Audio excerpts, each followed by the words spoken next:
बिरसा मुंडा यांच्या पुतळ्याची नियोजित जागा ही आपलीच जागा आहे, एवढं लक्षात ठेवा.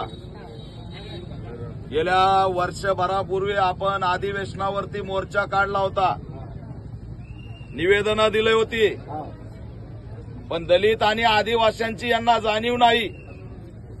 आमचा महापुरुष म्हणलं की यांना एलर्जी आहे. 2-2 वर्ष भांडलं तरी आमचा प्रश्न मार्गी लागत नाही. ही जागा नियोजित आहे, कुणाचं आरक्षण नाही, त्या ठिकाणी कुणाचा आक्षेप नाही. बहुसंख्येने आदिवासी राहतात, मग पुतळा कशामुळे बसवून दिला जात नाही हा प्रश्न आम्ही त्यांना विचारलाय.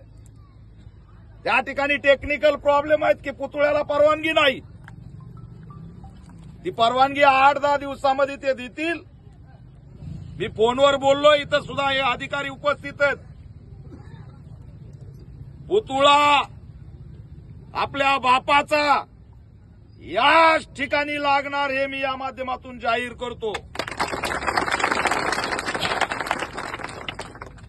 या जागेवरती आता आपण या ठिकाणी झेंडा लावलाय. मी तुम्हाला आवाहन करतोय की ठीक आहे, त्यांनी 1.5 महिना मागितलं, 1.5 महिन्यात करतो म्हणले, पण आता फोनवर त्याने 8 दिवसात करतो म्हणून सांगितलंय.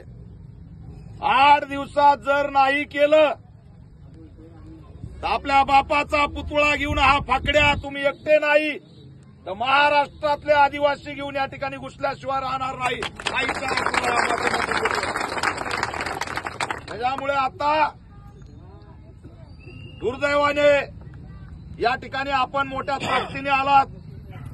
मी या अधिकाऱ्यांना विनंती करतो की जी काही प्रक्रिया आहे ती लवकर करा, आमचा अंत बघू नका.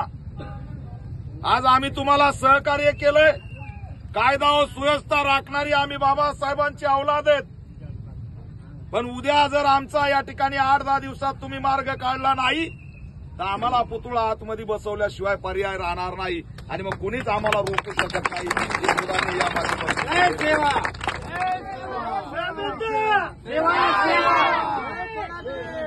त्यामुळं हे जाहीर झालंय की ही जागा आता आपली आहे आणि ही पुतळा सुद्धा इथं बसणार आहे, हे सुद्धा जाहीर झालंय. कुणी रोखू शकत नाही.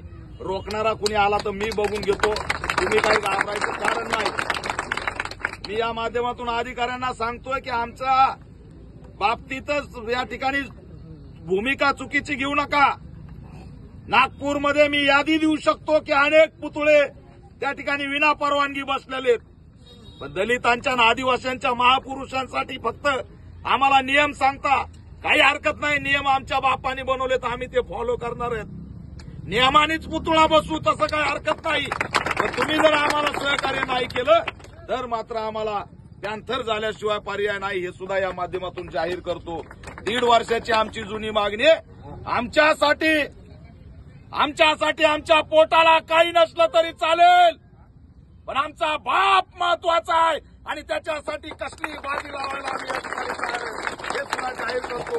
आपल्या सर्वांना आवाहन करतो की आपल्या महापुरुषाला व्यवस्थित सुरक्षित ठिकाणी ठेवा. 8 दिवसात अधिकाऱ्याचा फॉलोअप घेऊ. नाही झालं तर राज्यभरातून आदिवासी आणि दलित घेऊन हा पुतळा मी स्वतः या ठिकाणी बसवायला येईल. हे सुद्धा अधिकाऱ्यांचं. जय भीम, जय शिवराय. 8-10 दिवसात